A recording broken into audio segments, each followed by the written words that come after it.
Il y a un passage dans la Torah. Vous entendez bien là? Non. Alors on peut rajouter des chaises pour les malentendants? Non, je peux pas crier plus. Ah ben vous pouvez mettre des chaises là, ça me dérange pas du tout. De toute façon je suis marié. Donc 3, 4.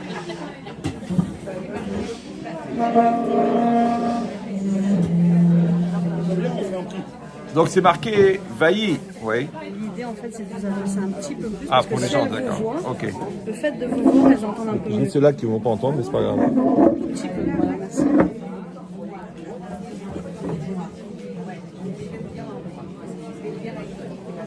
Alors quand Hachem, il demande à Moshe Rabbeinu d'aller sortir les bénis Israël juste avant, c'est marqué là-bas, Vaï Bayami Ma'em, ce vu dans ces jours-là, Vaïgdal Moshe, Moshe a grandi, Vaïetzel Echav, il est sorti vers ses frères, Vaïar Besivlotam, il a vu leur souffrance, Vaïar Ish Mitzri, il a vu un homme égyptien maqué Ish Ivri Me'echav, qui frappait un homme juif de ses frères, Vaïfen Kovako, il a regardé par là et par là, Vaïar Ki En Ish, il a vu qu'il n'y avait pas d'homme, Vaïar Et Mitzri, il a frappé l'Égyptien, Vaïtme Neu Bachol, et il l'a enterré dans la terre. Ok, ça c'est la traduction. Bien sûr, le sens simple, vous le connaissez toutes. Que Moshe Rabbeinu, à ce moment-là, il a tué un Égyptien qui était en train de frapper un Juif, et c'est à partir de là qu'il a dû partir en Midian, et qu'ensuite il a épousé Tzipora, et que Hachem s'est révélé à lui, et qu'il est revenu pour sauver les Bnei Israël. Donc en fait, l'histoire de Moshe Rabbeinu dans sa mission de sauveur d'Israël, elle démarre ici. Maintenant, moi, je me suis permis une petite fantaisie intellectuelle, qui n'engage que moi, et au pire, j'ai raison, de lire le texte avec une autre lecture, une lecture un peu moussarite, c'est-à-dire un peu de moussard, de travail personnel, d'accord, de morale personnelle, et là, qui s'adresserait à l'individu, d'accord? Donc, vous oubliez le contexte, Moshe, et on parle d'un homme, d'accord? Et on va donner toute la démarche, en vérité, qui est le process d'évolution d'une personne. Comment est-ce qu'une personne, elle grandit? Comment une personne, elle devient un Adam Chashuv, un homme ou une femme importante. Alors, quand c'est marqué Vaïi Bayami Ma'em, et ce fut dans ces jours-là, Yamim, c'est quoi? Yamim, c'est les jours, d'accord? C'est le temps, le Zman. Maintenant, il y a une chose très importante dans la notion de Zman, dans la notion de temps, c'est que Zman, ça vient de Mezouman. Bon, Mezouman, vous le traduisez en tant que liquide, ouais, espèce, mais on va rester poli si ça vous dérange pas, d'accord? Et sinon, on peut fermer cette fenêtre, ça me dérange pas du tout. Parce qu'il y a un bruit là de pelle, et ça me rappelle des souvenirs d'adolescents. Alors, voilà. Donc, Vaïi, personne n'a tiqué, c'est incroyable. Donc, Vaïi, c'est normal, les blagues, je les fais toujours un peu plus bas. Amavdil, Ben Kodesh Lechol, c'est logique. Alors, donc Zman, c'est quoi Zman? C'est Yamim, d'accord, c'est les jours, et c'est Mezouman.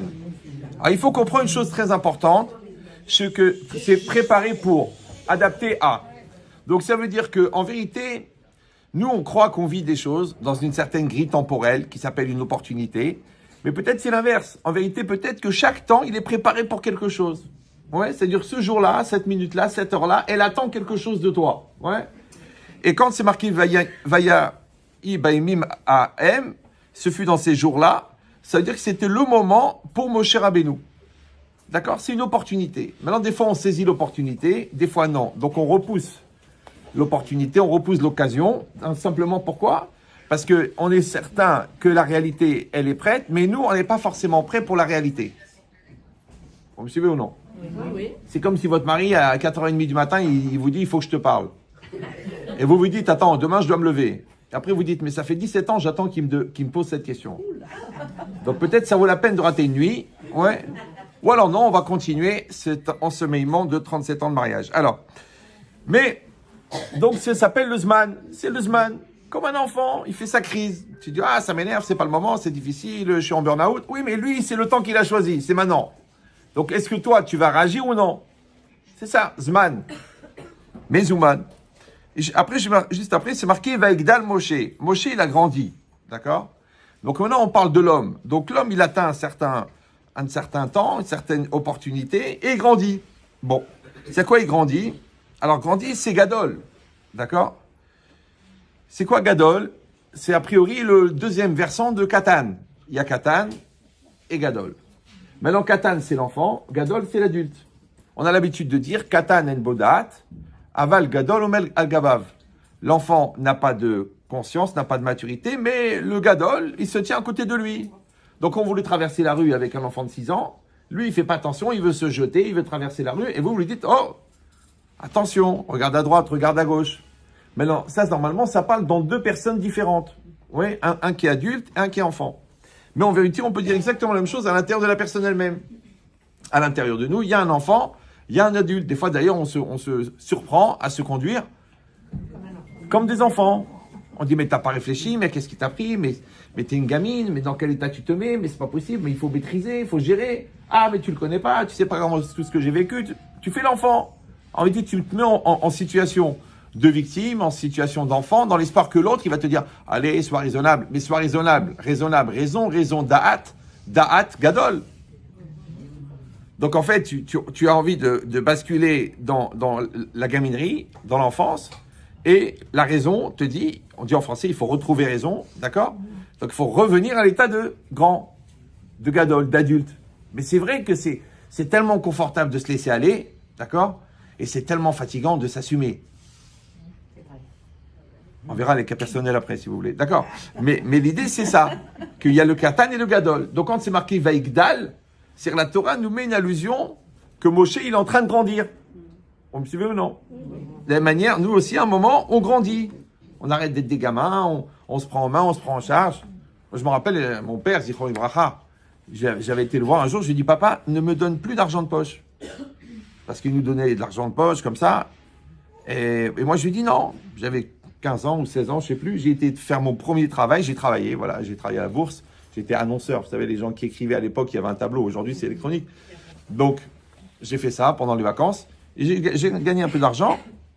Parce que j'avais tellement de la peine de voir mon père toute la journée sur la machine à coudre. Je lui ai dit, papa, garde l'argent pour la maison. Moi, je vais me débrouiller. Donc, on sent qu'on grandit. On passe une étape. Vous me suivez ou non? Et dans chacun, il a eu ses étapes. Tu arrêtes de faire la Torah parce qu'on te l'impose. Tu fais la Torah parce que tu veux le faire. Tu arrêtes de vivre dans le regard de l'autre. Bon, ça va prendre à peu près encore 40 ans de plus. Mais l'idée, c'est ça. C'est que Vaïgdal, ça veut dire que la personne, elle atteint le Da'at. Maintenant, on a expliqué déjà plusieurs fois. Je me rappelle même de l'avoir dit ici, mais c'est pas grave si vous le réécoutez, puisque moi-même, j'assiste à tous mes cours. D'accord? Restez calme. Que le mot Da'at, il a 3 sens. Ouais, le mot da'at, il vient de la da'at, qui veut dire savoir. Du mot da'at, qui veut dire la conscience, c'est-à-dire l'arc électrique établi entre moi et la réalité. Par exemple, là, vous êtes consciente. Oui, non? Oui. Non, je sais pas ce que vous avez pris ce matin. Ouais. Donc, vous êtes conscient. Mais la conscience, c'est ce qui permet d'avoir un lien avec la réalité. Pourquoi vous êtes là, maintenant, là? Parce que c'est pas parce que votre corps, il est là. Parce que si votre corps, il est là et votre tête, elle est ailleurs, c'est un syndrome qui a démarré avec Louis XVI, d'accord? Donc, vous n'êtes pas là. Parce que vous n'êtes pas consciente. Ouais. Donc, la conscience, c'est ce qui permet le lien entre toi et la réalité. Et ça s'appelle aussi le da'at dans la Torah. Et le da'at, c'est aussi le ratzon. C'est aussi la volonté. C'est aussi la motivation. Beze da'at ata osedze. Ça veut dire dans quelle motivation tu fais cela. Donc, le mot da'at, il veut dire volonté, il veut dire conscience et il veut dire connaissance. Comment on va faire pour relier les trois? Puisqu'a priori, c'est trois sujets qui n'ont rien à voir. La connaissance, vous avez compris, c'est l'acquisition pour lutter contre l'ignorance. La conscience, c'est le lien, encore une fois, avec la réalité. Et la volonté, c'est la dynamique qui fait que je suis en mouvement, que j'évolue, que je grandis, que c'est la dynamique de la vie, la volonté. Alors, comment les trois se lient? Alors, je vous avais donné une phrase, d'accord, mémotechnique dans la pensée Ben Chetrital. C'est que, en vérité, avant, je disais pas que ça venait de moi. Bon, maintenant, je le dis, ça va plus vite. Les gens disent, oui, où c'est marqué, où c'est marqué. Je te dis, le bon Dieu, il envoie des inspirations. Ah, il est sensible, celui-là. Ça doit être une marque allemande. Alors, c'est que... écoutez bien cette phrase. Vous pouvez la prendre par cœur ou la tatouer dans le dos de votre mari. Tiens, Maurice, retourne-toi, il faut que je réfléchisse. D'accord? Un homme, une personne, elle doit vivre sa connaissance en toute conscience et selon sa volonté. Ça va? Donc je répète pour les gens qui pratiquent le cerf-volant. Donc, c'est pas la connaissance. Ça va, c'est bon. C'est incroyable, c'est besoin d'intervenir. On dirait ma femme. D'accord, donc j'exagère, qu'Hachem la garde en bonne santé et qu'elle ne soit jamais veuve. Alors, donc c'est quoi l'idée? Chut, restez calme. C'est une bracha rétroactive. Alors, donc, pourquoi? C'est pas la connaissance. 1515 Marignan, vous l'avez jamais utilisé. D'accord? Ça sert à rien. Ben, c'est exactement pareil. La Torah, dans la connaissance, c'est important. Mais ce qui est important, c'est de vivre sa connaissance. Si vous ne vivez pas en fonction de ce que vous savez, d'accord? C'est un manque de da'at. Donc la da'at, savoir, c'est vivre en fonction de sa connaissance. D'accord? La preuve, c'est que les 3/4 des gens ne vivent pas en fonction de leur connaissance. La preuve, ils vivent des choses, on leur dit, mais tu sais que c'est assourd, tu sais que c'est pas bien, tu sais que c'est dangereux pour ton couple, tu sais que c'est pas bien pour tes enfants. Il dit, je sais. Donc, il est censé savoir. Attendez. On va se mettre au point tout de suite. Vous n'êtes pas obligé d'intervenir. À la limite, si je peux me permettre, fermez-la. D'accord? Non, c'est une façon de parler. La réalité est bien plus grave. Non, mais ça. Oui, mais ça, c'est pour pimenter. Je sais, je comprends, moi aussi. Le prochain cours, je le ferai sur la susceptibilité. D'accord? Mais, non, ce que je veux dire, c'est que ça me déstabilise. C'est tout. Vous avez compris ou non? Voilà. Puis la vérité n'est pas toujours agréable. Bon. C'est reparti pour un tour. D'accord? Amenez du scotch. Donc l'idée, c'est quoi? L'idée, non, parce que la vérité, ça me déstabilise. Maintenant, je peux, si vous voulez, on fait un débat, mais il y aura des hauts, il y aura des bas. Ouais. Mais moi, si je veux vous dire quelque chose d'important, j'ai 1h30 pour vous faire gagner 10 ans de maturité. Je ne peux pas me permettre de rentrer dans le désir de chacun d'intervenir. Ouais. Bon, maintenant, après, le mot, fermez-la, peut-être il est maladroit. Sauf si on est serrurier et qu'il y a un courant d'air. D'accord. Donc l'idée, c'est ça. Moi, je parlais de la porte, hein, mais bon, chacun... Bon. Donc l'idée, c'est ça. C'est de dire que la connaissance, elle doit être vécue. En français, ça s'appelle la cohérence. D'accord? Si je ne vis pas ma connaissance, encore une fois, je vais vivre plein de choses dans la vie. Et à chaque fois qu'on va essayer de me faire remarquer ou de me mettre en garde ou me faire réfléchir, je vais dire, je sais. 10 ans d'Yeshiva, dis-moi. Le Mela de Marrakech, qu'est-ce que tu veux, toi? Dis-moi, mon père, c'était le grand rabbin de trucs. Donc, je sais. Alors, le problème, c'est comment ça se fait que tu sais et tu fais pas. Et le pire pour quelqu'un que toute sa vie, il a dit je sais, c'est qu'un jour, il va dire, si j'avais su. Ça va? Détendez-vous. Ouais. Si j'avais su. Oui, écoutez bien ce que je vous dis. Écoutez bien. Parce que quand la partie du discours qui vous concerne le plus, le Yetzirah, il va vous empêcher de l'écouter. C'est un très très grand éducateur dans le sens inverse. D'accord? Donc ça veut dire que comment une personne que toute sa vie, il a dit je sais, ou elle a dit je sais, maintenant elle dit si j'avais su. C'est donc qu'elle ne savait pas. Comme des gens, ils écoutent un cours sur le Shalom Bayit, ils me disent mais attends, si j'avais écouté ça, j'aurais jamais divorcé. Et moi je dis mais qui t'a empêché d'écouter? Le pire, c'est qu'il avait écouté. Il y a pire, il y a des vicieux. Ils connaissent les cours par cœur, mais ils n'appliquent pas. Ah, mais je sais très bien. Je dis, mais Rav, je sais ce que vous allez dire. Mais j'ai pas besoin de le dire parce que tu le sais. Le problème, c'est que c'est pas que moi je te l'ai dit ou je te l'ai pas dit. Le problème, c'est que toi, tu te le dis pas à toi. Donc il y a une distance entre toi et ta réalisation, et toi et ta maturité. En vérité, tu es deux, limite bipolaire. Ouais. Parce que tu n'arrives pas à faire le lien entre ta connaissance et ton vécu. Ça va? Maintenant, je vous dis tout de suite, bon, ça a l'air comme ça d'être un détail intellectuel, mais en vérité, tous les problèmes qu'on a dans la vie, ils viennent de ça. Parce que quand on sait quelque chose, on est rassuré intellectuellement de le savoir. Mais comme on ne vit pas en fonction, donc la réalité, elle ne suit pas. Après, on s'énerve sur la réalité. Ouais. Mais la réalité ne peut pas suivre, parce que la réalité, elle est en fonction de ce que tu fais, pas en fonction de ce que tu sais. C'est pour ça que j'ai cette phrase célèbre, qui est devenue célèbre, ouais, sur Internet. Même des goïms dans la rue, ils m'arrêtent pour me la redire. C'est choquant d'ailleurs. Ils sont tellement nombreux, des fois je me dis je vais ouvrir une mosquée. Mais l'idée, restez calme, c'est que je suis stupéfait des gens qui s'étonnent des résultats non obtenus sur les efforts non fournis. Non, je sais, ça a l'air d'une blague. Vous savez que moi j'ai beaucoup d'humour, mais je rigole jamais. Seulement je suis obligé de mettre un peu d'humour pour faire passer, ça s'appelle un lubrifiant. Ouais. Donc l'idée, c'est ça. C'est de dire que les gens s'étonnent. Mais comment? Mais Rabben Chetrit, 20 ans de mariage, pas de communication. Alors moi, je pose la question débile. Mais vous avez mis de la communication? Non. Mais comment un enfant, 20 ans, aucune maturité? Je dis, mais vous l'avez éduqué? Non, je n'ai pas le temps, je t'ai occupé. C'est bizarre. Vous comprenez ce que je veux dire ou non? C'est que les gens, ils savent qu'il faut éduquer, mais ils n'éduquent pas. Ils savent qu'il faut mettre de côté, mais ils dépensent. Ils savent que ça va les faire grossir, mais ils mangent quand même. C'est pas grave en vérité. Vous comprenez? C'est une maladie, ça s'appelle diabète ou quoi? Non.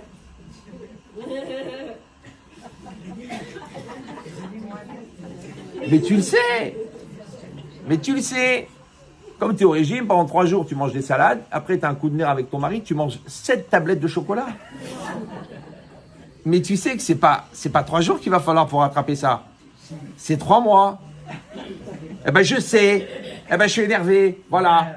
Et j'ai pas envie de faire d'efforts. Ah, au don de colo, hop, t'es reparti chez la gamine. Après, ta copine, elle te dit, ouais, je me suis engueulé avec son mari, tu donnes des conseils. Hop, t'es revenu chez l'adulte. En fait, c'est Wimbledon. Tac, tac, tac. Et le Satan, il compte les points. Donc, à un moment, il faut se poser. Il faut se poser. C'est un truc. Ouais. Il faut se dire, voilà, qui je suis. Qu'est-ce que je veux? Ça s'appelle Vaïkdal Moshe. Un jour, si Dieu veut, tu grandis. Ou tu continues à réagir. D'accord? On te fait plaisir, tu es contente. On te parle mal, tu te vexes. Il pleut, tu fais la gueule. Il fait beau, t'es bien. On te fait un compliment, tu revis. On te fait un reproche, tu as envie de mourir. Et ouais, ça suffit. Ça suffit d'être en réaction. Alors, je sais ce que vous allez dire. Oui, mais c'est pas facile parce que si on est sensible. Mais la sensibilité, c'est un conditionnement. Si tu es devenu sensible, c'est parce que tu t'es conditionné sensible. Maintenant, comme à l'époque, tu n'avais pas la maturité, puisque tu étais un enfant, pour développer la contre-offensive de ta sensibilité, donc tu es devenu sensible. Maintenant que tu es adulte, donc tu peux faire un conditionnement pour que ton cerveau soit prioritaire sur ta sensibilité et pour pouvoir commencer à maîtriser les agressions extérieures. Mais tu dis, moi, mais je ne peux pas, je suis sensible. C'est un conditionnement. C'est comme les gens me disent, ah ben j'ai pris des mauvaises habitudes. Je dis, il y a une seule solution, c'est de prendre des bonnes habitudes. Il dit, oui, mais c'est pas facile. Mais si c'était facile, tu n'aurais pas la question. Premièrement. Et deuxièmement, le facile, il fait régresser. Le pas facile, il fait grandir. C'est rare qu'on fasse de la musculation avec des haltères en polystyrène. Tu dis, ouais, mais c'est l'intention qui compte, tout ça, ça se passe dans la tête. Mais non, ça marche pas.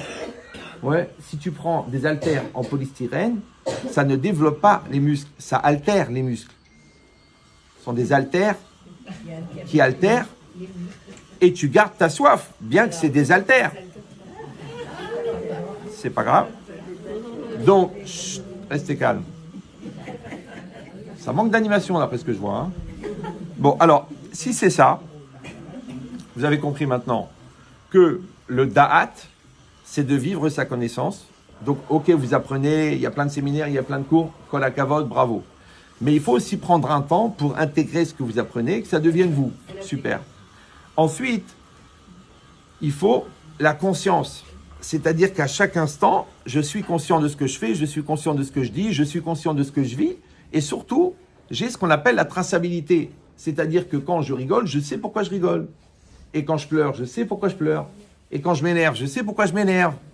Vous suivez ou non? Si je ne suis pas capable de le faire, ça veut dire que je ne suis plus en maîtrise de mes choix, de mes réactions. Et le plus grave de tout, ça veut dire qu'en fin de compte, je ne vis pas ma vie. Parce que ça soit le Yetzirara, ou une personne très proche que j'ai épousée, ou des enfants qui m'énervent, ou une voisine, ou une belle-sœur, ou une belle-mère. Ouais. Bon, on va pas attaquer les gros problèmes, d'accord? Mais je dis toujours aux jeunes femmes, je dis faites attention, ne critiquez pas votre belle-mère, parce qu'un jour, vous aussi, si Dieu veut, vous allez être belle-mère. Ça veut dire que ça n'arrive pas qu'aux autres.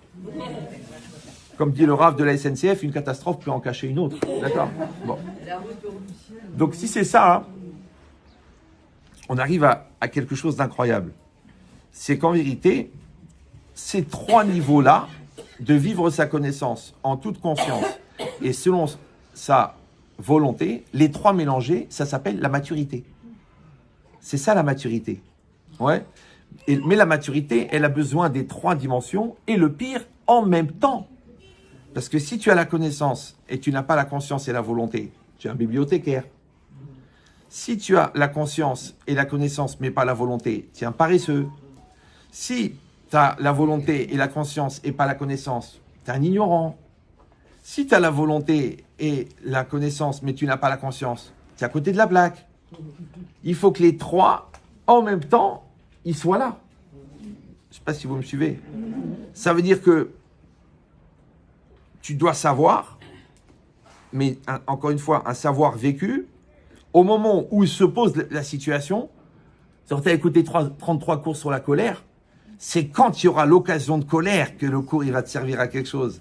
C'est pas après, parce qu'après, c'est juste pour avoir des remords. Et vous savez que la mort, c'est pas en une fois, c'est en plusieurs. Parce que tu mords et tu remords et tu remords et tu remords. Le remords, c'est une petite mort. Maintenant, il ne faut pas avoir des remords. Maintenant, pour ne pas avoir des remords, il y a deux solutions. Soit tu n'as aucune conscience et tu as un très haut niveau d'égoïsme, soit, c'est que tu es dans un déni de réalité pour évoluer.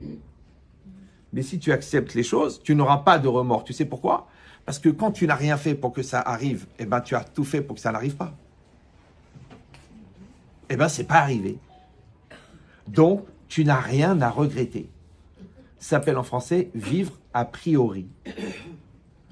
C'est pas que tu casses en disant je peux réparer, c'est pas que tu dis n'importe quoi ou tu vas mentir en disant je rigolais au cas où tu te fais attraper. Ouais.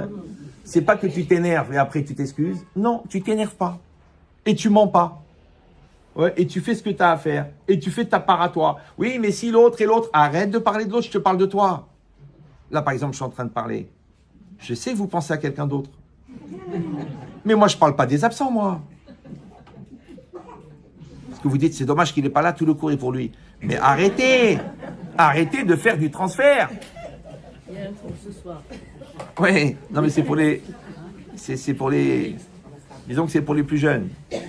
Donc, comme ça s'arrête à 25 ans, je ne sais pas dans quelle mesure vous allez tous venir. Non, c'est pas de la ségrégation, mais on a fait le matin pour les... et le soir pour les...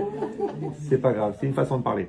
Alors, d'ailleurs, moi, je fais partie de votre catégorie, donc il n'y a pas de malaise. Hein. Bon, c'est moi, je suis jeune dans la tête, donc c'est un problème.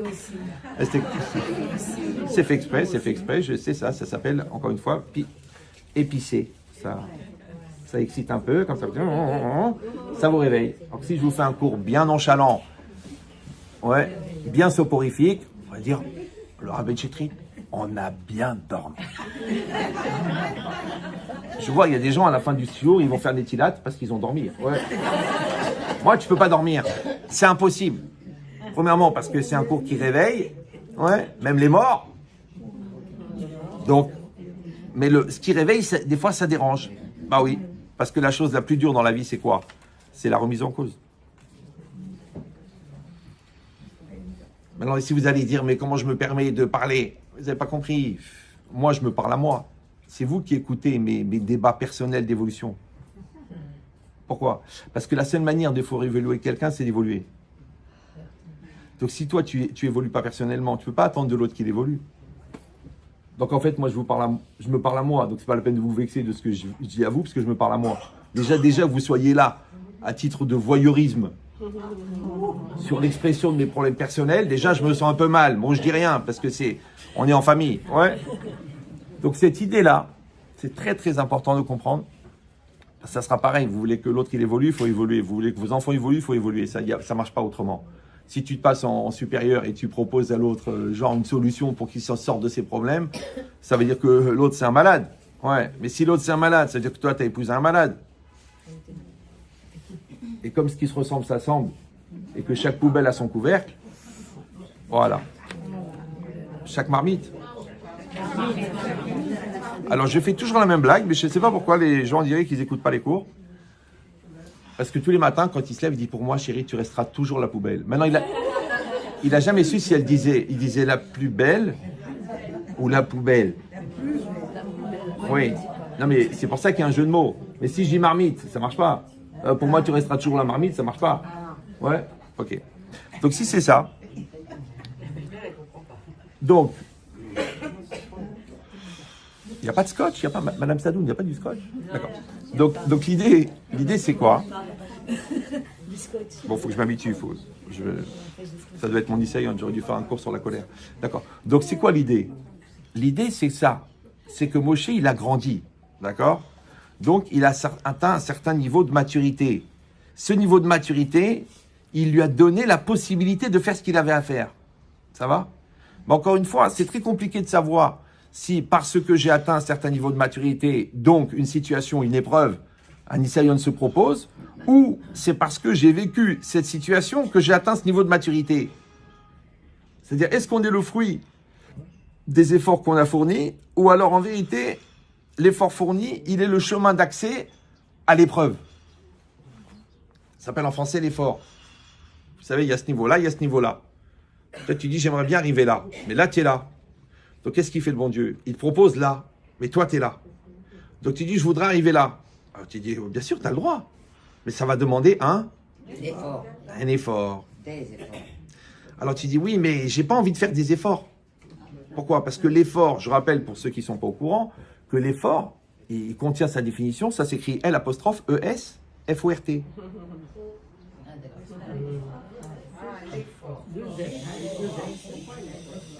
Faites-moi du Lekavsrout, ça fait des années qu'on se connaît. Ouais.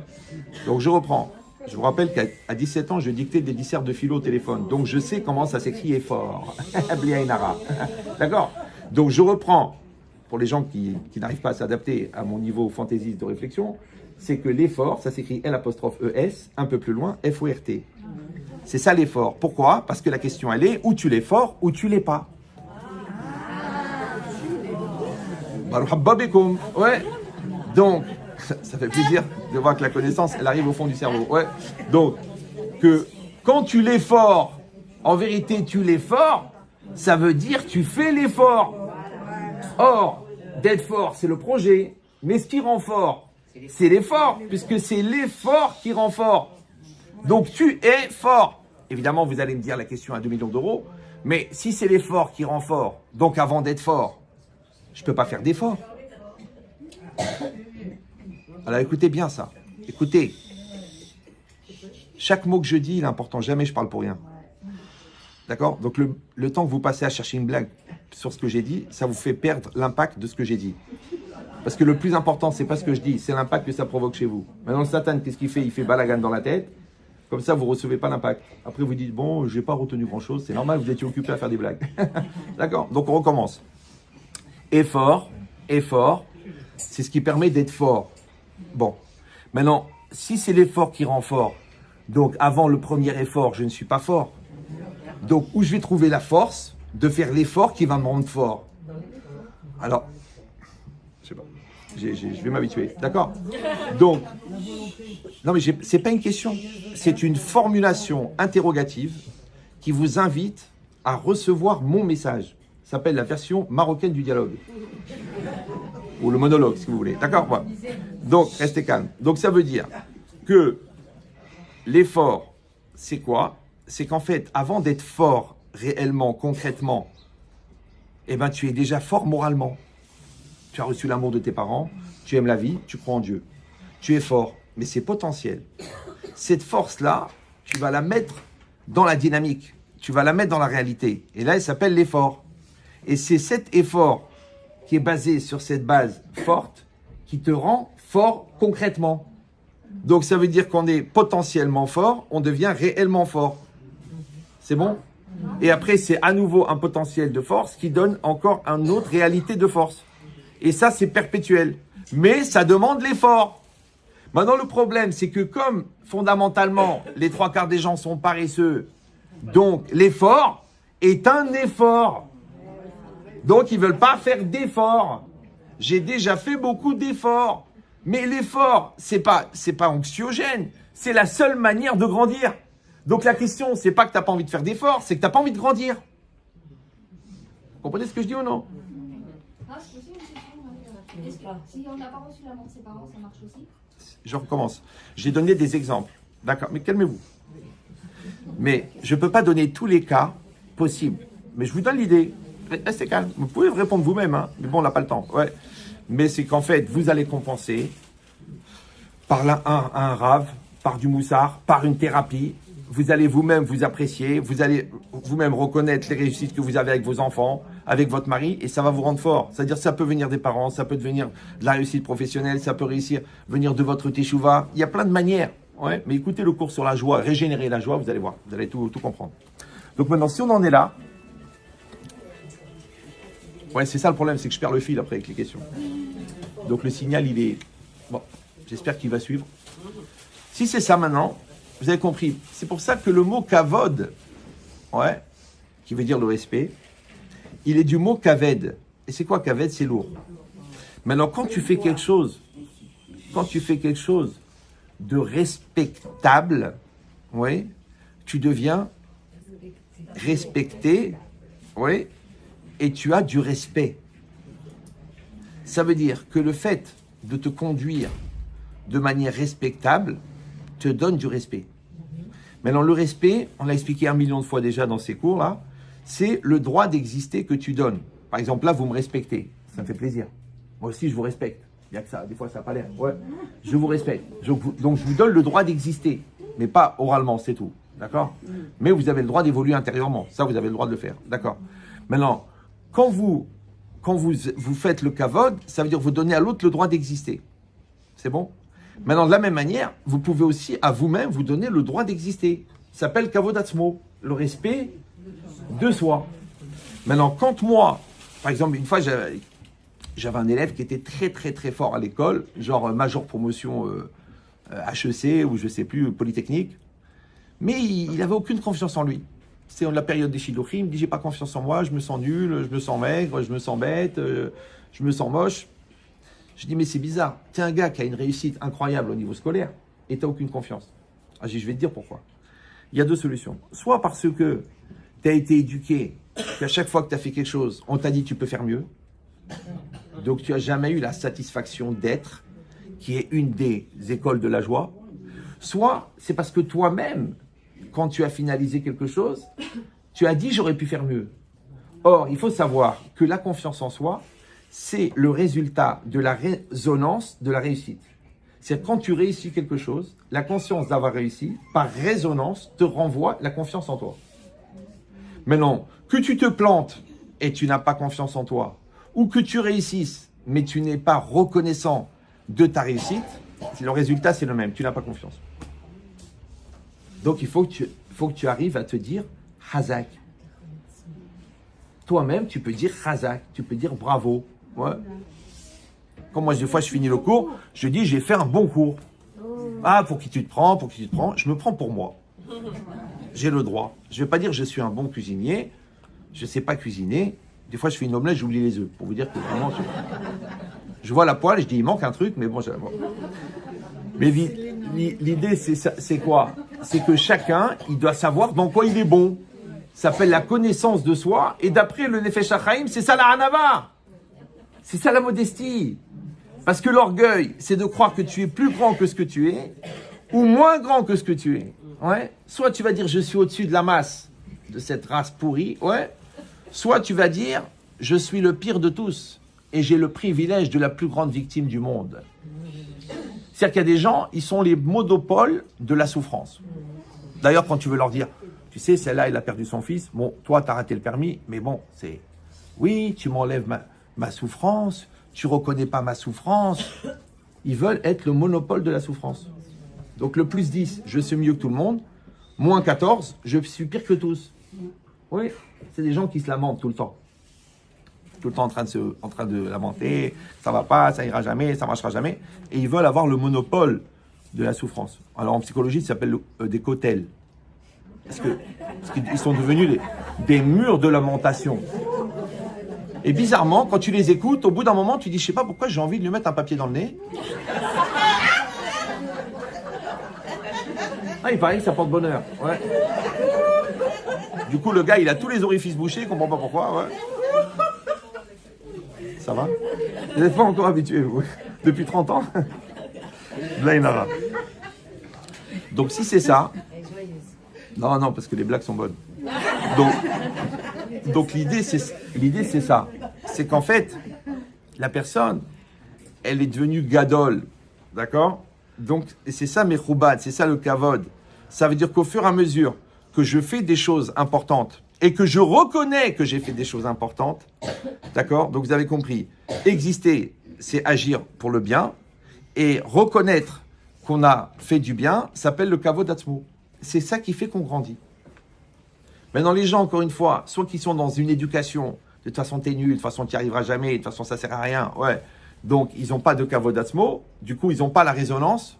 Soit eux-mêmes, ils n'arrivent pas à reconnaître les résultats de ce qu'ils ont fourni. Parce que j'aurais pu faire mieux, c'est dommage, il manquait cette salade, on n'a pas pensé à mettre les petits fours. Mais ça va, tout le monde a mangé, tout le monde est content. Ouais.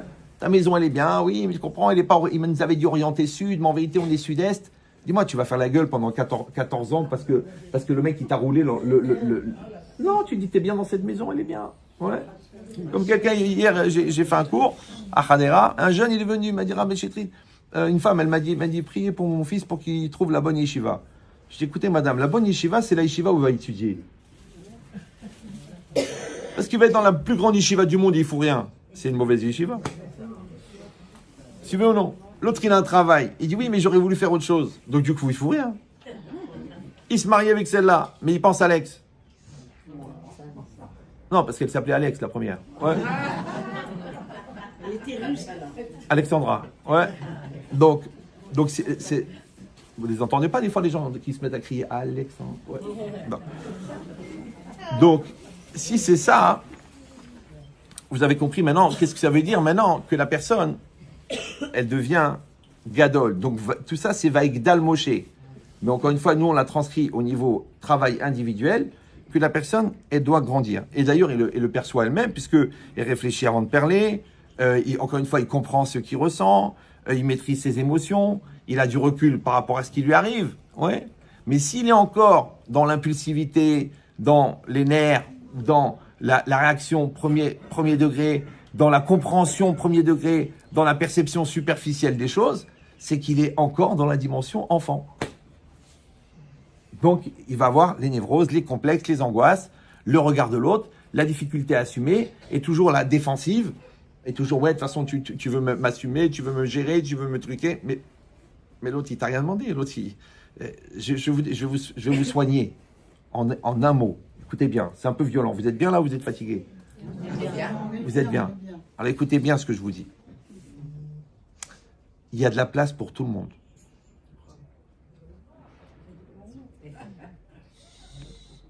Laissez pénétrer, c'est ça le plus important. Qu'est-ce qu'on s'en fout des mots si vous ne changez pas?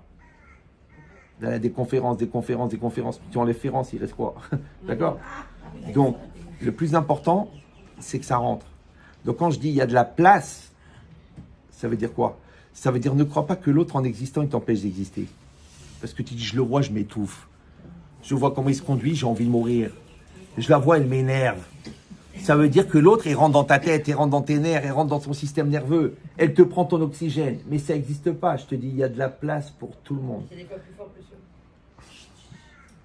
Alors, si vous voulez un rendez-vous personnel, c'est 12 000 €. Faut 12. Si vous voulez, on arrête tout, on fait le cours. On fait le truc perso. Ouais. Voilà. Donc, maintenant, vous avez posé une question, vous avez fait une remarque. Maintenant, je vous en prie, faites-moi plaisir. Répondez, vous allez voir. Vous avez la réponse. Donc, à quoi ça servait? Quoi la cavote? D'accord? Vous avez compris l'idée ou non? Ça veut dire que c'est rien que dans la tête que moi, je pense, que moi, je me mets, que l'autre, il rentre dans mes arbamot. Parce que sachez qu'avant d'être victime du bourreau qui est devant toi, tu es victime du bourreau en toi qui est le relais du bourreau qui est devant toi. Maintenant, le bourreau qui est devant toi, tu ne peux pas forcément le maîtriser. Mais le bourreau qui est en toi, tu peux le maîtriser parce que c'est toi. Alors bien sûr, on peut dire que c'est plus fort que moi. Raudon Kolo, la position de l'enfant. Mais à 62 ans, et ouais, ça fait. Et ouais. Combien on peut redoubler le gagne 2? À un moment, tu vas dire, c'est bon. C'est bon. Ouais, on passe à autre chose. Ou non. Je vous dis, c'est grâce à ça, les psychologues, ils font fortune. Pourquoi? Parce qu'on ne veut pas grandir. On ne veut pas grandir. On veut des gens qui nous encouragent, qui nous poussent, qui nous font... Parce qu'on ne veut pas grandir. Pourquoi? Parce que grandir, c'est la même terminaison que souffrir. Donc les gens, ils pensent que grandir, c'est souffrir. Alors qu'en fait, c'est l'inverse. C'est parce que tu grandis que tu arrêtes de souffrir. Mais le Satan, Ikar Avodat et Yetzara les balbel et Tadeot, le principal objectif du Yetzara est d'embrouiller l'esprit. Donc qu'est-ce que tu fais? Tu inverses les priorités, tu inverses la hiérarchie, ouais, tu inverses la loi de causalité. Qu'en fait la cause, c'est la conséquence. Mais encore une fois, parce que c'est plus confortable de se mettre en situation de victime que de se mettre en situation de maîtrisant. C'est plus facile d'être spectateur que d'être acteur. C'est plus facile de se mettre dans un fauteuil et de regarder le film de la vie que de dire non, je vais jouer dans le film. Et d'ailleurs, c'est pas un film, c'est du réel. En français, on appelle ça être l'homme ou la femme de la situation. La situation, elle t'attend, tout est en place, et puis par terre, il y a une enveloppe en silicone. Tu dis, c'est marrant, c'est une forme humaine. Alors tu dis à ton voisin, c'est quoi ce truc-là? Tu dis, en fait, on attend l'homme de la situation. Donc tu vas rentrer dans l'enveloppe en silicone ton rôle de femme, ton rôle de mère, ton rôle de belle-sœur, ton rôle de belle-fille, ton rôle d'employé, ton rôle de rabbinite. Tu vas jouer ton rôle. Seulement, le problème, c'est que jouer le rôle, encore une fois, ça peut être traduit en tant que assumer ses responsabilités avec maturité, ou ça peut être traduit aussi en jouer le rôle acteur de ton action.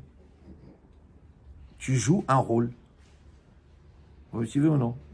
Maintenant, si tu joues un rôle, c'est qu'au fond, tu fais semblant. Et quand tu fais semblant, il n'y a pas de résultat. Je rappelle, pour ceux qui ne sont pas au courant, que Sylvester Stallone n'a pas été au Vietnam. Non, il faut le savoir. Wonder Woman, elle n'a jamais existé. Tu dis, oh mais quand même, Wonder Woman. Non, tu te détends. C'est pour ça qu'ils ont créé les super-héros. À quoi ça sert les super-héros? C'est pour combler la frustration de tous les gens qui ne veulent pas être des héros. Et comme ils n'arrivent pas à être des héros, ils vont être des zéros. Ben oui, parce que y a la liaison entre le S et le H. Surtout les gens qui fument du H. Alors que la Torah, elle te dit, arrête de regarder les films. Lève-toi à la prière. Va dire à l'autre que t'aimes pas, que tu as envie de parler avec lui. Vas-y, ouais. Va rembourser la dette. Ne dis pas, mais il est riche. C'est ça un vrai héros. Vous me suivez ou non? Donc quand tu vas le faire, automatiquement, tu vas augmenter ton niveau de maturité.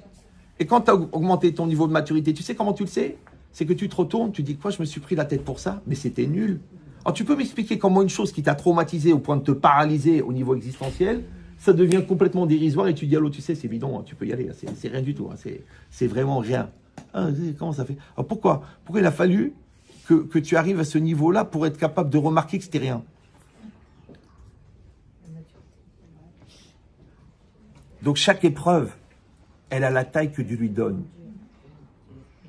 C'est pour ça que l'épreuve de la vie, ça s'écrit LES, preuve de la vie. Parce que la vie, c'est passer du potentiel au réel. Ben, c'est tout mon premier livre. Il y a 400 pages sur cette phrase. Ouais. Et quand tu passes du potentiel au réel, c'est grâce aux épreuves. Donc la capacité à surmonter l'épreuve, elle te prouve que tu es vivant. Donc quand tu passes pas l'épreuve, tu es mort. La preuve, quand on te dit, bon allez, vas-y, va lui parler, tu dis, laisse tomber, c'est mort. Tu sais, il faut rebondir, il faut faire autre chose. Non, j'ai plus l'âge, j'ai 40 ans, c'est mort. Bon, c'est un métier que je connais pas. Eh ben, tu t'adaptes, tu fais une formation, Non, laisse tomber, c'est mort.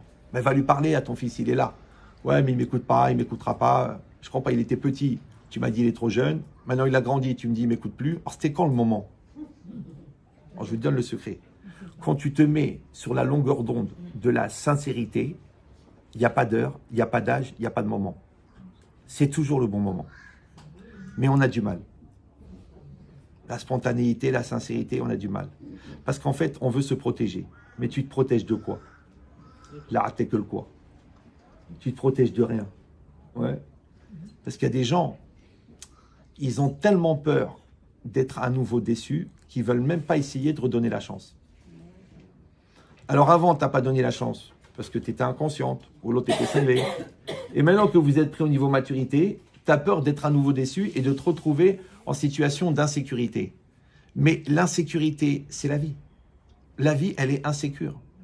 Grandir, c'est insécure. Investir, c'est insécure. Faire des enfants, c'est insécure. Parler, c'est insécure. Ça peut être mal interprété. Donc, toute la vie, c'est ça. C'est pour ça que vous avez remarqué à la banque que les placements à risque rapportent plus que les placements qui ne sont pas risqués. Vous dites à la banque, bon, j'ai 20 000 shekels, qu'est-ce que je peux faire avec? Il dit, bah, si vous voulez, ça dépend si vous êtes prêt à prendre des risques. Ah, il dit, si vous avez, je ne sais pas si ici il y a le livret A. Bon, en France, il y a le livret A. Le livret A s'appelle livret A parce que quand tu regardes ce que tu as gagné à la fin de l'année, tu dis A. Donc, au début, ça s'appelait le livret Khlet, mais ça ne se vendait pas. Donc, ils l'ont appelé livret A. D'accord? C'est-à-dire, c'est pour ça que c'est l'écureuil qui le représente au départ, parce qu'à la fin de l'année, il ne reste que les noisettes. D'accord? Mais l'idée, c'est ça. Après, tu dis, ah non, mais je voudrais gagner 3, 4, 5, 6%. Ah, 6%, monsieur. Placement à risque. Vous me suivez ou non? C'est pareil. Tu dis, ah, je vais travailler à la poste, ou je vais rentrer au collège. Placement à risque. Je vais épouser une Hamara ou une fille intelligente. Placement à risque. Si je fais encore un enfant de plus. Ah, mais c'est risqué. Alors que je pourrais adopter un chien. C'est moins risqué. Tu peux l'abandonner. Alors d'accrocher un enfant à un arbre au départ des vacances, ça se fait pas. Ouais. Même la SPE, elle ne va pas l'accepter. Société protectrice des enfants. D'accord? Donc, en vérité, toute la vie, c'est des risques. C'est des risques. Ouais. Or, il faut savoir que le risque, c'est ce qui te fait grandir et c'est ce qui te fait évoluer. Et d'un autre côté, l'évolution, c'est ce qui donne l'assurance, la confiance en soi et la maturité. Donc, en fin de compte, le Yetzer Hara, il t'empêche de prendre le risque, de ne plus avoir peur de prendre des risques. Maintenant, encore une fois, nous, on appelle Yetzer Hara.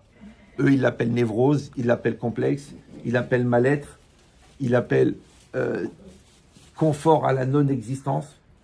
Moi, j'ai plein de psychologues, des psychanalystes non-juifs qui écoutent les cours. Ils ne sont pas gênés du tout. Ils ne sont pas gênés. Je dis Yetzer Hara, je dis la Touma, ils comprennent très bien. Ça ne dérange pas. Mais le feuge, tu dis Yetzer Hara, ah, encore Yetzer Hara, Belzébuth, Lucifer. C'est intéressant. Non, au niveau zoologique, c'est intéressant. Pourquoi c'est la personne la plus concernée, ouais, qui ne veut pas écouter la solution? Normalement, c'est l'inverse. Le mec qui n'est pas touché par le problème, il s'intéresse, il veut apprendre, il veut évoluer, il veut grandir. Mais l'autre qui est en plein dedans, c'est le con. Mais le vrai concerné, c'est le concerné, c'est lui. Ouais. Ouais. C'est justement cette personne-là, parce qu'elle se sent cernée, qui ne veut pas écouter. Je sais pas comment faire, je sais plus quoi faire. Je sais pas, j'ai expliqué, j'ai insulté, je sais plus quoi faire. J'ai compris.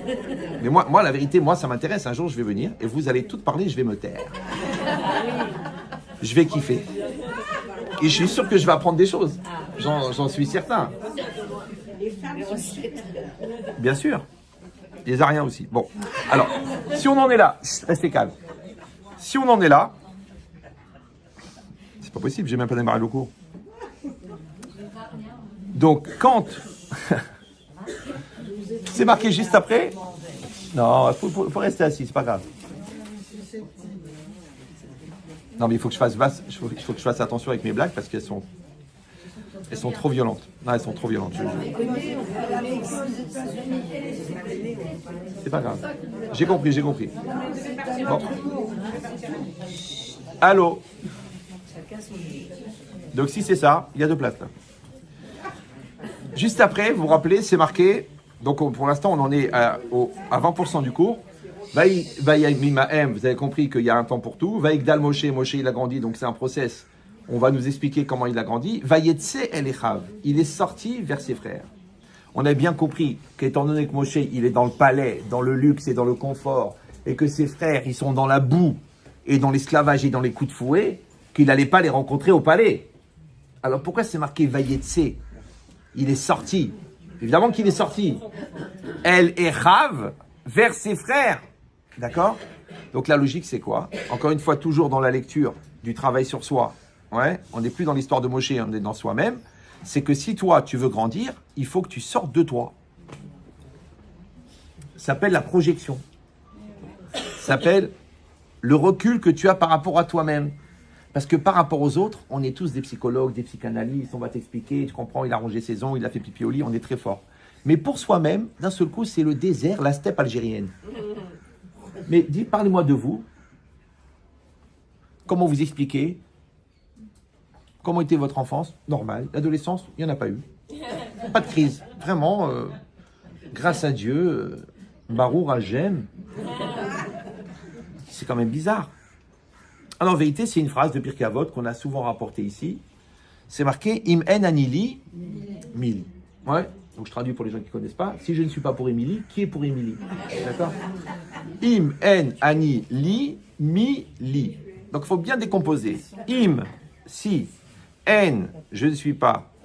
Ani, moi. Li, pour moi. Mi, qui est. Li, pour moi. Pourquoi j'ai décomposé? Parce qu'en fait, vous allez voir que chaque étape, elle a son sens. Im, c'est quoi im? C'est si. D'accord. Mais im, ça peut se lire aussi M. C'est quoi M? C'est la mère. Donc, avant d'être toi, tu es dans le ventre de ta mère. Ça s'appelle la position fœtale. Tu es un fœtus. Un fœtus, c'est un potentiel. Maintenant, qui a dit que la dimension fœtus, le statut de fœtus, s'arrête à la naissance? Tu vois bien des gens à 40 ans qui sont encore à l'état fœtal. C'est-à-dire, ils ont un potentiel, mais ils ne sont pas devenus. Donc, im, d'accord, c'est encore en position du ventre de ta mère. N, c'est quoi N? C'est Aïn. Aïn, c'est le néant. C'est la négation et c'est personne. Ani, c'est moi. Tu es censé passer du Aïn au Ani. Je rappelle que Aïn et Ani, c'est les mêmes lettres. Donc Aïn, c'est Aleph Yud Nun. Et Ani, c'est Aleph Nun Yud. C'est bon? Comme en français, le mot personne veut dire personne et veut dire personne. Maintenant, comment tu peux exiger le respect qui est dû à la personne par rapport au principe fondamental du droit de la personne si toi-même, tu sais que tu es personne? Même ton nom, toi-même, tu revendiques mon nom est personne. Ouais. Maintenant, le mot personne, il veut dire personne. Mais le mot personne, il veut dire la personne. Maintenant, la seule manière de ne plus être personne, c'est d'être quelqu'un. Et quelqu'un, c'est un. Et un, c'est quoi?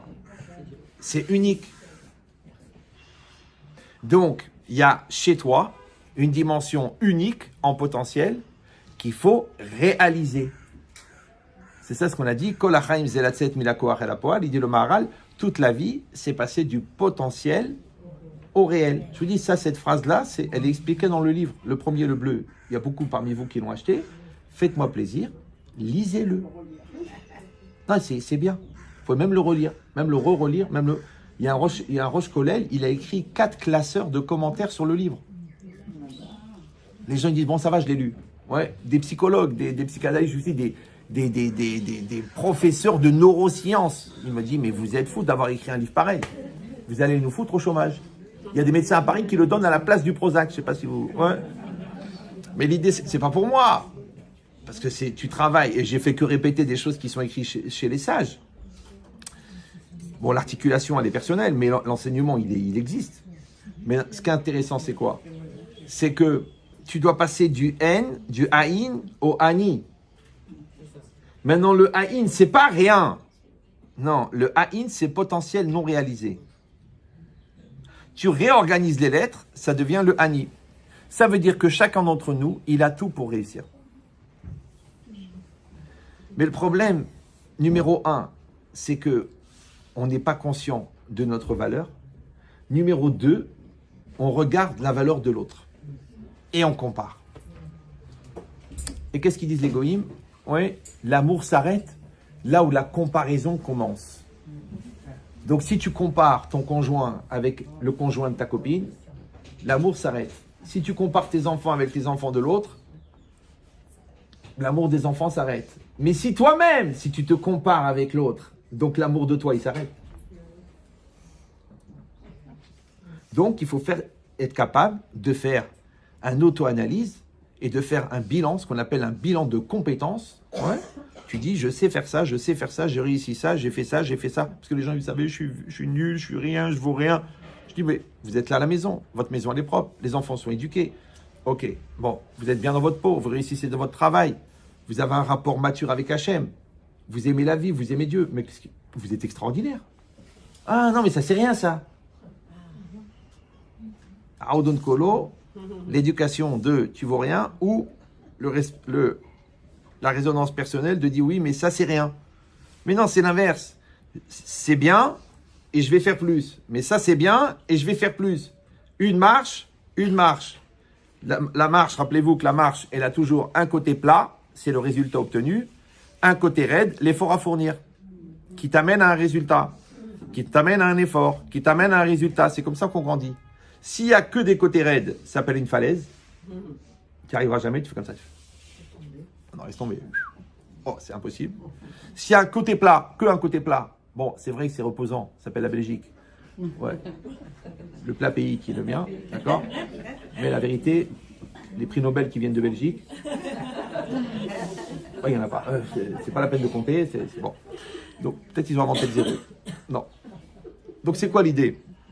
Vous avez compris que cette succession-là s'appelle l'évolution. Maintenant, là, tu as un potentiel, et c'est vrai qu'il est caché, et caché, ça s'appelle Aïn.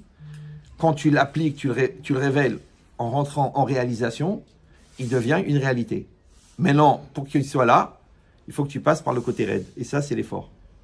Vaïgdal Moshe. D'accord? Vayetse, il est sorti, El Echav, vers ses frères, ou tu peux dire El Echav, vers son frère. Le frère qui est en lui. Lui-même. Oui. Donc, il a grandi comment? Avec le lit. C'est quoi le lit? C'est Bruce. Non. Lit,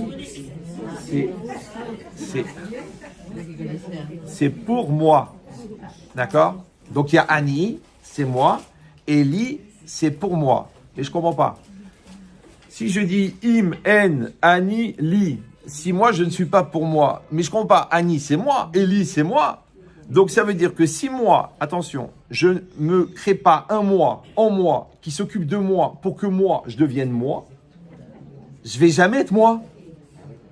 Maintenant, ça s'appelle la maturité, ça s'appelle le recul, ça s'appelle le grand frère, ça s'appelle l'adulte, ça s'appelle la zone de lumière, d'après Freud, par rapport à la zone d'ombre, le côté comme ça, inconscient et lourd et fou. Ouais.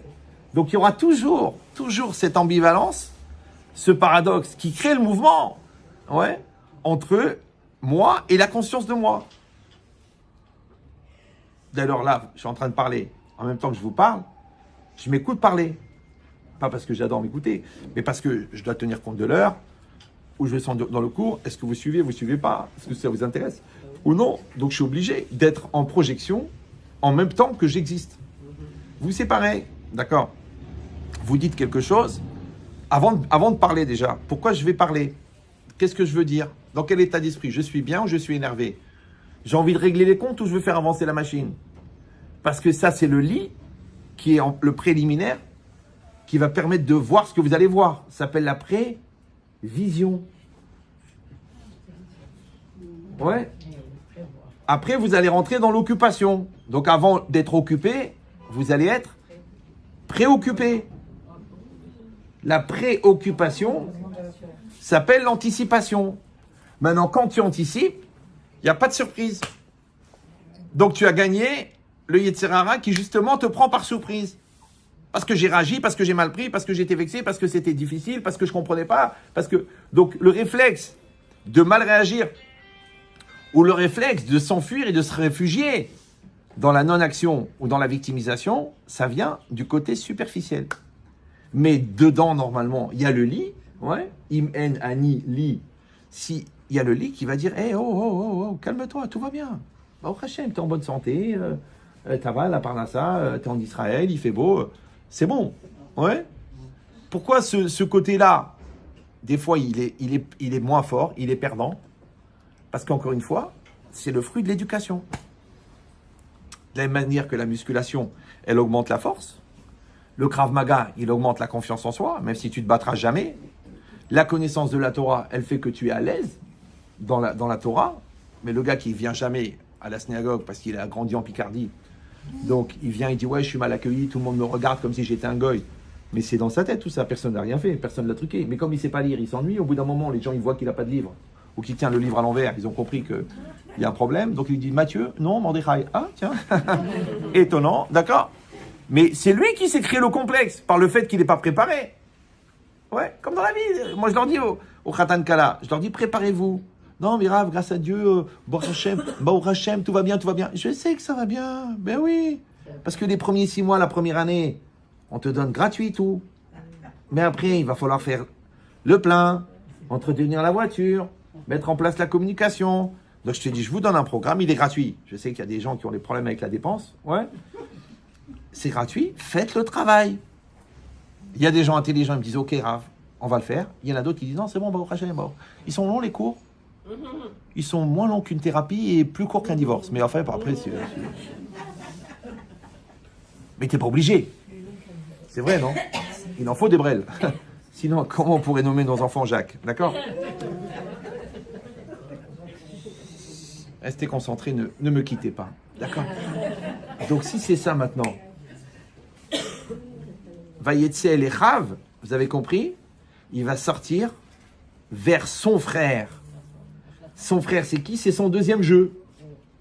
Et comme il va muscler son moi adulte, il va pouvoir gérer son moi enfant. Le problème, c'est que ça ne suffit pas de l'avoir fait une fois. Tu es obligé de le faire toute ta vie.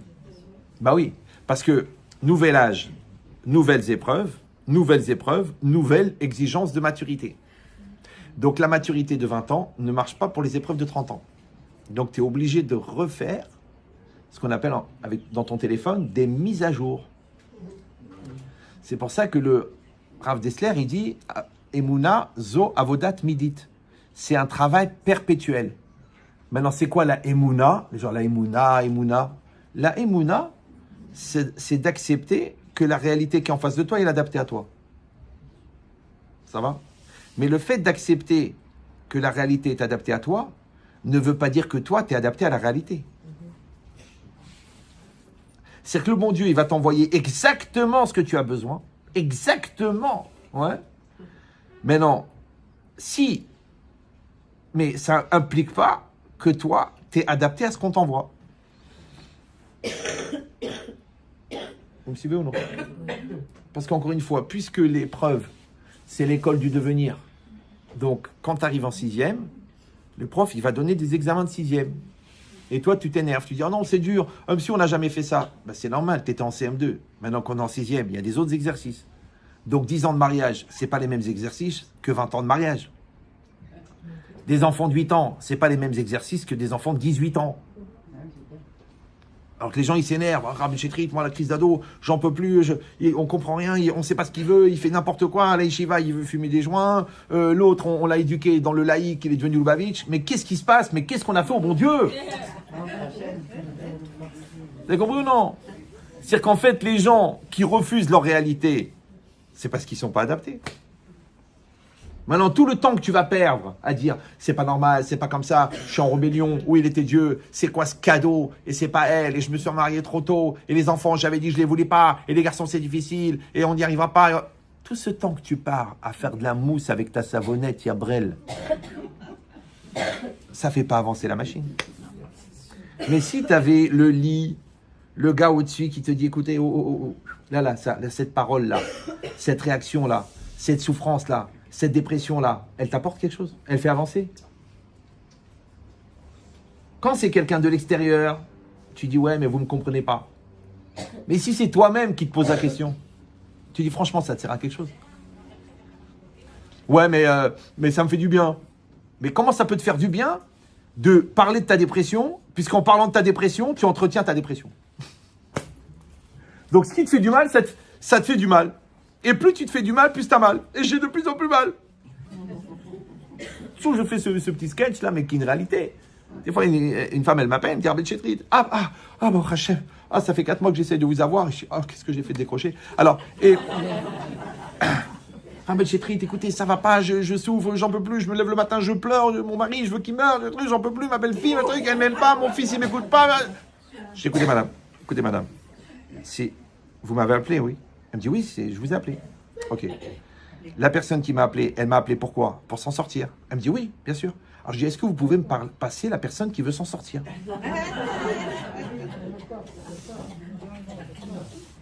Alors elle me dit, non mais, Rav, c'est moi qui vous ai appelé.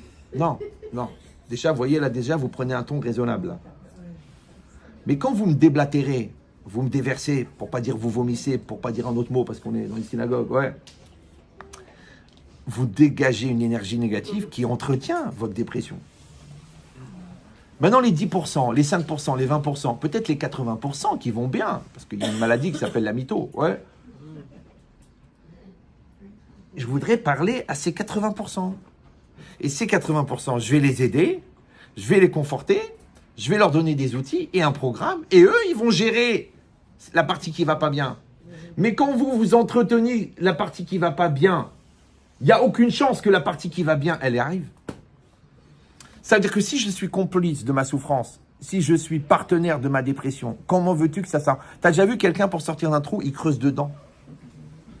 Il creuse, il enlève la terre, il creuse, il enlève la terre. Et après, il dit, l'échelle n'arrive pas jusqu'en haut.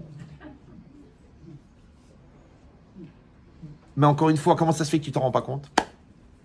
Parce que, Raoudon Kolo, cousin de Marco Polo, tu n'as pas installé une caméra au-dessus de ta tête pour te rendre compte que toi-même, tu es victime de toi-même. Mais je ne suis pas seul, vous ne le connaissez pas, c'est pas ce que j'ai vécu, ma mère ne m'a pas donné d'amour, mon père ne m'a pas allaité. Non.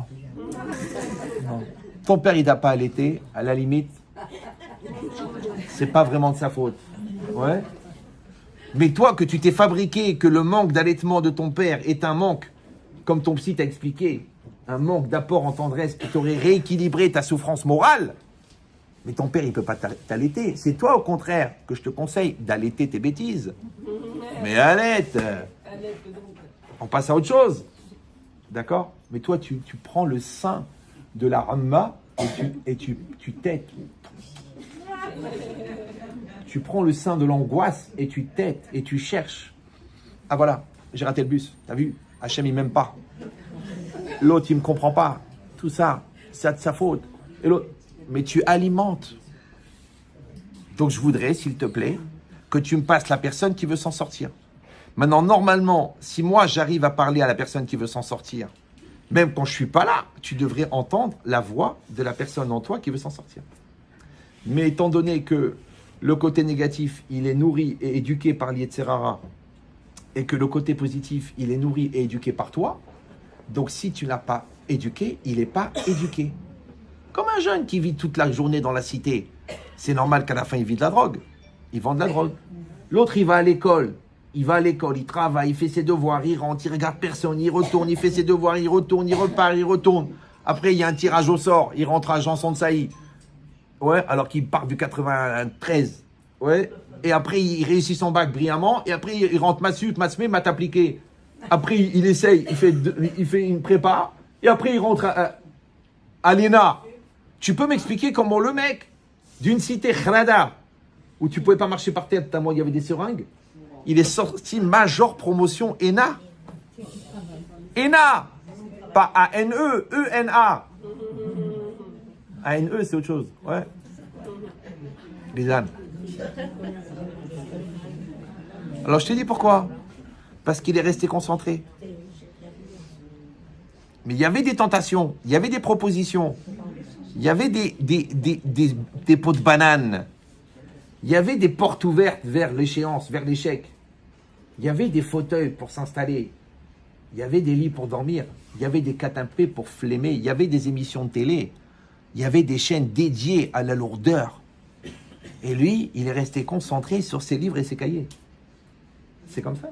Comme dans la Torah. L'autre, il est resté concentré sur sa Gemara. Et l'autre, il a dit, je veux une yeshiva ouverte, je veux me détendre, je veux jouer au foot, je veux pouvoir mettre un jean, je veux... Et à la fin, tu vois, il traîne dans la rue. Il est serveur à Tel Aviv. Franchement. Non, franchement, ça valait la peine de laisser tomber la yeshiva pour aller être serveur à Tel Aviv. Avec la coupe comme ça, et une boucle d'oreille ici, et genre chébran. Mais quel chébran? Tu veux laisser tomber la yeshiva, c'est pas grave. T'as pas le mérite. Mais va au moins faire dentiste. Je sais pas, fais une grande école. Deviens chef de projet à l'hôpital de Bré. Qu'est-ce que tu veux? Serveur. Tu te rends compte, serveur? T'as reçu ma chez où? M'explique les coca? T'as reçu Kerach. Kerach. C'est dans ta tête que ton cerveau il est gelé. Ça s'appelle un congelé. Vaut mieux que 2 tu auras. Non, c'est une phrase du professeur Picard, très connu à Paris. D'accord? Donc dans cette logique-là, tu as compris que si tu n'es pas dans cette dynamique de im en elimili, in en anilimili, in em anilimili, donc tu vas arrêter d'évoluer. Et ça ne s'arrêtera jamais. Parce qu'encore une fois, il y a le Hani de 20 ans et il y a le Li de 21 ans qui va t'aider le 20 ans à devenir 21. Il y a le Hani de 30 ans et le Li de 21 ans. C'est-à-dire qu'en fait, pendant ta 42e année, tu deviens la personne de 43 ans. Maintenant, le proviseur, c'est le bon Dieu. Le programme, c'est la Torah. Les exercices, c'est les épreuves. Ouais. Le professeur de travaux dirigés, c'est l'Yetzerara. Donc le Yetzerara, il va te mettre en place les épreuves pour que tu puisses intégrer le programme. Donc tu dois apprendre le programme, la Torah, et ensuite tu dois l'appliquer dans les exercices qui vont être proposés au fur et à mesure de la vie. Des fois les gens ils me disent, vous savez Ramet Chetrit, j'ai écouté le cours sur la colère, franchement je ne sais pas si c'est la Inara, mais après j'ai eu plein d'épreuves de colère. Alors je ne sais pas si c'est pas dangereux d'écouter vos cours. Je dis mais c'est normal, JG, c'est une formule, ça veut dire jeune jbeb. Ouais. Comme on a augmenté la connaissance, on a augmenté l'épreuve. Tu as bien compris que le mec qui a fait un CAP mécanique à l'Orte, quoi la cavote pour lui, et l'autre qui a fait une école d'ingénierie à Saint-Jean-de-Maurienne en précision d'outils nécessaires à la fabrication des fusées, ils n'ont pas le même niveau de compétence. Donc ils n'ont pas le même salaire, mais ils n'ont pas la même responsabilité. Parce que celui-là il se plante, mais il a cassé 2 écrous, celui-là il se plante, la fusée elle est tombée. Donc Kol Agadol Michavero, Yitzro Godel Imeno. Tout celui qui est plus grand que son ami, son Yetzara, il est plus grand. Mais là, encore une fois, tu peux te mettre dans le confort de dire pas trop de responsabilité, pas de stress, bon, ok, pas de salaire, misère quand tu nous tiens. Ou tu peux dire, non, écoutez, j'ai fait des grandes écoles, grâce à Dieu, j'ai confiance en moi, j'aime la vie, on me propose la gestion de Renault, pourquoi pas? Après, tu dis, ouais, mais je comprends pas, vous avez pris 9 millions d'euros de salaire. Bah oui, je suis patron de Renault. Ouais, mais attends, il faut redistribuer les richesses. Ok, alors viens prendre une décision. Ah non, moi déjà, quand je dois ranger le balai, je sais pas où le mettre. Mais moi, je sais où tu devrais le mettre, Yabrel. Ouais. Donc, non, c'est une image. Hein. Mais ça veut dire quoi? Ça veut dire prendre tes responsabilités. Tu te plains, ouais, toi, c'est facile pour toi. T'as acheté ta maison. Pourquoi? Il y a quelqu'un qui t'a empêché de signer, toi? Le problème, c'est qu'il te manque les motivations. Faut y aller à la banque. Faut dire, voilà, je prends. Allez, monsieur. 320 000 euros, ce qui correspond à 600 000 en Israël. Mais il faut signer. Tu sais, c'est dur. Je vais voir mon père, ma mère. Il n'y a pas, Yabrel. C'est toi. Ani Rotse. Et je vous ai déjà dit que le Ani, il est humain. Et le Rotse, c'est le Ratson. Et le Ratson, d'où il vient? Dans sa nature profonde. De la Neshama. Et la Neshama, elle est divine. Donc en fait, quand tu dis Ani Rotse, tu prends la responsabilité. Et quand tu dis Ani Rotse, tu mets le bon Dieu dedans. Donc le bon Dieu, il va t'aider parce que toi, tu t'es engagé. Mais les gens, qu'est-ce qu'ils veulent? Ils ne veulent pas s'engager. Donc il dit Anilo Rotse. Ou alors il dit Anilo Yodea. Je ne sais pas. Mais quand tu ne sais pas, le vide n'existe pas. Donc dès que toi, tu ne sais pas, le Satan y sait. Et quand le Satan, il s'occupe de ta vie, tu m'étonnes que c'est le balagan. Puisque le Satan, c'est le Yetzerara. Le Yetzerara, c'est Amalek. Amalek, c'est le Safek. Le Safek, c'est le doute. Et bizarrement, toute ta vie, elle est pleine de doutes. Mais tu sais pourquoi? Toi, tu crois Yetzerara, Ainara, Shror de la belle-mère? Non. C'est parce que tu t'engages pas. Tu mets pas le bon Dieu dans ta vie. Tu es pas fort. Ouais. Et fort. Audon Kolo. C'est Gibor. Gibor, c'est Gever. Gever, c'est adulte. Adulte, c'est mature. Mature, c'est gadol. Gadol, c'est da'at. Ça se terminera jamais. Donc, quand toi, tu es mitgaber, quand tu es mitgaberet, c'est pas facile, hein. Tu dis, allez, je vais aller au discours, je vais aller au dialogue, je vais aller à la confrontation, je vais dire ce que je pense, je vais dire ce que je ressens. Là, tu deviens grand. Mais la vie, elle est différente. Parce qu'il y a une vie pour celui qui est soumis au Yetzer Hara, et il y a une vie pour celui qui maîtrise le Yetzer Hara. C'est pas la même. La vie de celui qui maîtrise le Yetzer Hara, elle s'appelle la vie. Et la vie de celui qui ne maîtrise pas son Yetzer Hara, il s'appelle la mort. Et c'est ce qu'il a dit la Torah. Natati lefanecha et tachaim vetamavet. Mais les gens, ils croient, la vie et la mort, ça veut dire, oh, je vais mourir, je suis puni. Mais non, mais non. Mais quoi, mais alors quoi, Dieu me condamne à mort? Mais non. Alors c'est quoi alors? C'est une définition. Tu as choisi la mort. Je te dis, lève-toi, tu dis, je suis mort. Je dis, va discuter, tu dis, je suis mort. Remets-toi en cause, je suis mort. C'est trop difficile, j'y arriverai jamais. Je ne veux pas sortir de ma zone de confort. Ah bah t'es fort toi, ouais. Mais non, se mettre en risque, grandir, évoluer dans sa religion, devenir cohérent, dire ce qu'on pense, apprendre à s'aimer, apprendre à s'apprécier, regarder Hachem dans les yeux, prendre les brachot des tzadikim, ça s'appelle la vie. Mais tu peux choisir la mort. Comment on reconnaît le mort? Il bouge plus. C'est vrai, non? Vous voyez un mort, vous avez déjà vu un mort? Le mec, il est mort. Maurice, il est là, il est mort. Tu as dit, Maurice, lève-toi, il bouge pas. Hein. Il est figé. Bon, on lui a fermé les yeux parce que il faisait la gueule. Ouais, mais... Alors toi, tu vas dire, non mais c'est honteux de parler comme ça des morts, il faut un peu de respect. Mais moi, Hazvé Shalom, moi je parle pas des morts qui sont morts, la Yahmam, ils sont morts. Moi, je parle des morts qui sont vivants. Il est vivant, je te dis, viens, on parle. Laisse tomber, c'est mort. Viens, on s'assoit, on trouve une solution. Laisse tomber, c'est mort. C'est cette mort-là qui est grave. L'autre mort, il est plus là, le gars, tu vas encore le critiquer. À quoi ça sert? Ouais. C'est pour ça qu'on dit Acharemot Kedoshim. Il y a la paracha de Acharemot et après il y a Kedoshim. Maintenant, tous les khmar du monde, après leur mort, ils deviennent Kedoshim. C'est un phénomène. Le mec, toute sa vie, il est nul, il est incapable, il est débile. Après qu'il est mort, ah, quel sadique, il fallait voir, une fois par an, il venait à Kippour, quel kavana. Il mangeait pas kasher, mais avec les Shem Shamaim. Mais il mangeait taref, mais les Shem Shamaim. Rostam, qui c'est qui a invité le curé? Alors, fallait bien que quelqu'un le fasse, Kol HaKavod. Oui, mais quand même, à Kippour, pour un repas, c'est pas évident. Et alors, ça s'appelle la diversité, d'accord? Donc, dans cette logique-là, chacun d'entre nous, il aura ce choix. Mais ce choix, il est marqué là. En fait, dans un mot des Pirkei Avot, vous avez toute la thérapie. Im, on a dit au niveau de fœtal. N, ben je suis conscient que je ne suis rien. Ani, je développe un jeu fort qui va s'occuper. Grâce à qui? Au lit, le moi adulte qui s'occupe du Ani. Pourquoi? Pour que je devienne moi. Et si moi, je ne le fais pas, Mili, personne ne peut le faire. C'est même le meilleur thérapeute du monde. Si tu n'acceptes pas que tu es malade, ouais, même le meilleur conjoint du monde, si tu n'acceptes pas de te confier, parce que c'est ça le truc fou. Souvent, je le dis aux gens, mais je comprends pas, vous dormez ensemble, vous dormez tout nus, ouais, et vous n'arrivez pas à parler. Écoutez, là déjà, le sujet, déjà, il me dérange, d'accord? Là vous mettez mal à l'aise. Mais tout nu, vous arrivez. Et c'est quoi tout nu? C'est mettre les choses à nu, non? Mettre les choses à plat, superposer les problèmes. Ah oui, mais là c'est trop dur. J'arrive pas. Moi, c'est l'Yetzer Hara qui a fait ça. Parce que puisque la mitzvah dans le couple c'est de faire un, l'Yetzer Hara c'est de faire deux. Deux dans la tête, deux dans le cœur, deux dans le corps. C'est une démarche, un process. Ouais. Donc de la même manière, bah, c'est l'heure. Écoutez, ça m'a fait plaisir.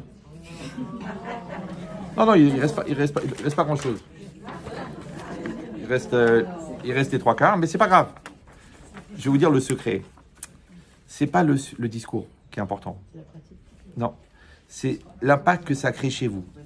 Si ça bouge à l'intérieur, si vous allez rentrer et en disant, ça y est, le Rav il a parlé de toi pendant 1h30, c'est que vous avez rien compris.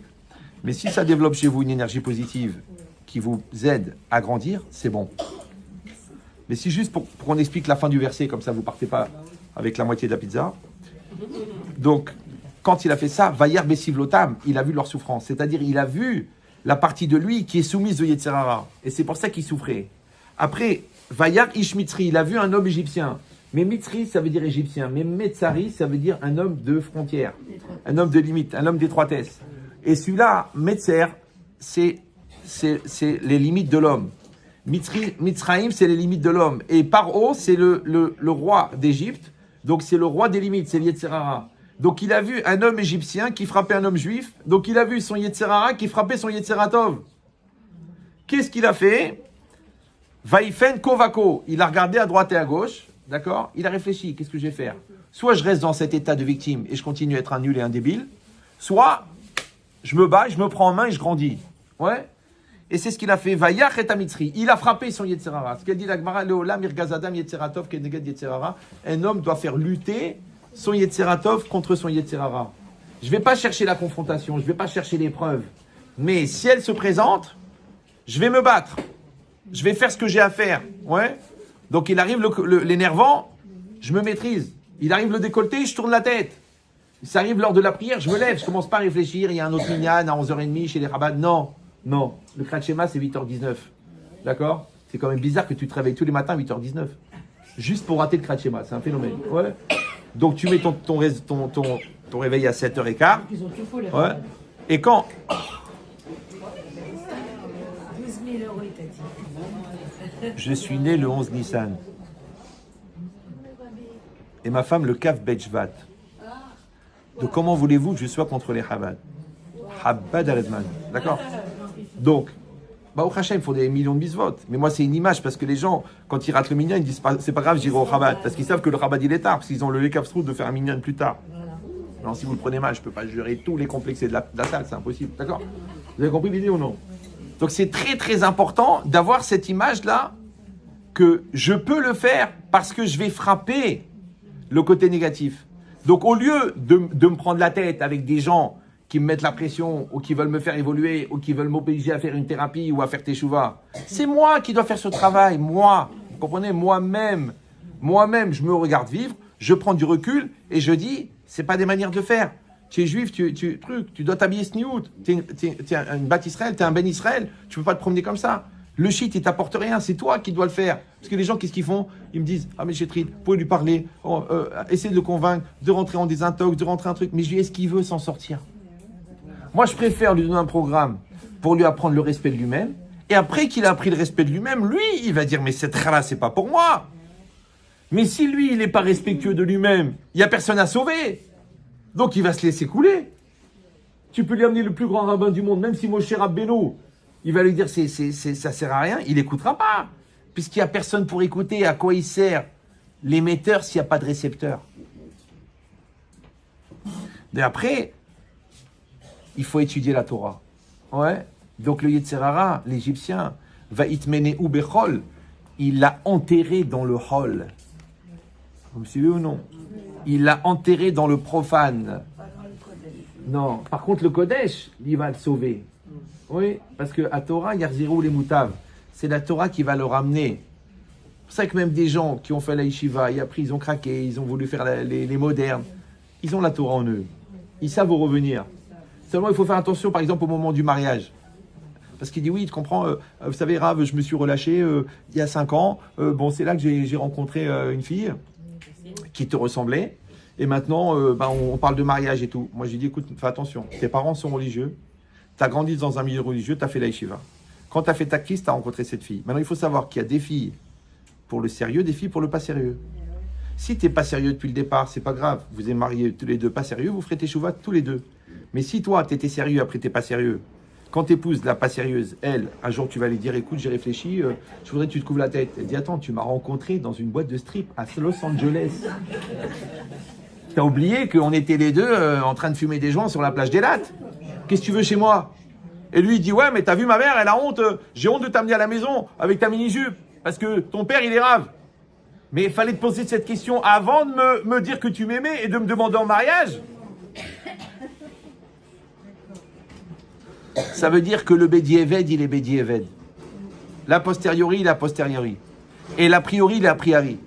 Maintenant, quand c'est en délire, tu es un gamin, tu te balades un peu dans ta vie, c'est pas très grave, tu vas perdre 1 an, tu vas perdre 2 ans. Bon, il en faut dire mal.